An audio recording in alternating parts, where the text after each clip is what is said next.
Hello and welcome to Solving a Problem by Solving a Simpler Problem. This is Chapter 8, Lesson 11 from the Nelson Math Focus textbook. This Mathcast is coming to you from St. John Fine Arts School, and I'm Mr. Burko. Our goal today is to use a simpler problem to solve a problem. So we're going to use this diagram here. It's not the best graphic. I got it from this website down below. And if you'd like to see lots of optical illusions, you should visit this website, because this is actually an optical illusion. When you look at it one way, it looks like there's a cube missing from this larger cube. But if you look at it another way, it looks kind of like there's another cube floating in front of that larger cube in the background. So anyway, this is going to help us demonstrate a problem here. We're going to imagine that it's actually the cube with the piece missing, rather than the one that's floating in top of the front of it. The question is asked, and it is, what is the volume of the black cube with the missing corner? Of course, this is a gray cube, so you have to use your imagination. That's the only graphic I could find. But you can see that there's a missing corner in here. So we want to know what the volume is of the large cube with that piece missing. Now we know that the width and the length and the height are 8 centimeters.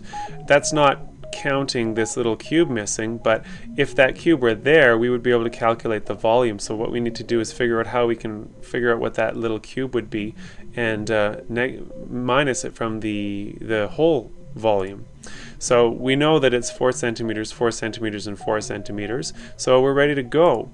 What we're going to do is try to use something in our classroom that we can use readily that's at hand. And you might be thinking, well, that looks an awful lot like linking blocks, which is what I was hoping you were thinking, because we could put together a set of linking blocks here. There's another linking block, and there's one more. And we could make a little diagram of this whole thing and use it right there and touch it and manipulate it, basically. So what we're going to do is divide all the measurements by 4. So this was 8 divided by 4, it becomes 2, and then on the inside it would be divided by 4 and it would become 1. So the whole cube of linking blocks, the volume would be 2 times 2 times 2. I'm going to bring that down a level, so 2 times 2 becomes 4, 4 times 2 is the total volume. The total volume is 8 linking blocks. Now the thing is, we have a linking block missing, so the cube with the corner missing would be 8 minus 1. 8 is the total volume, 1 is that missing linking block, because the dimensions are 1 times 1 times 1, still is 1. The volume of the linking cube with that piece missing is 7. So now we want to figure out what the large cube would be. At the beginning of the example, we said it was 8 centimeters by 8 centimeters by 8 centimeters, which, if you multiply all those numbers together, becomes 512 centimeters cubed. And then that missing cube is 4 times 4 times 4, which is 64 centimeters cubed. And then if we minus 64 from 512, that gives us 448 centimeters cubed. So the volume of that cube with the piece missing becomes 448 centimeters cubed.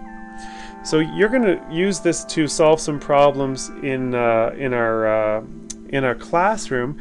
And it might be a swimming pool, for instance, that has an unusual shape. You know how to calculate the volume of a rectangular prism, or maybe of a cube, but what if it's a rectangular prism right next to another rectangular prism, and that's the swimming pool?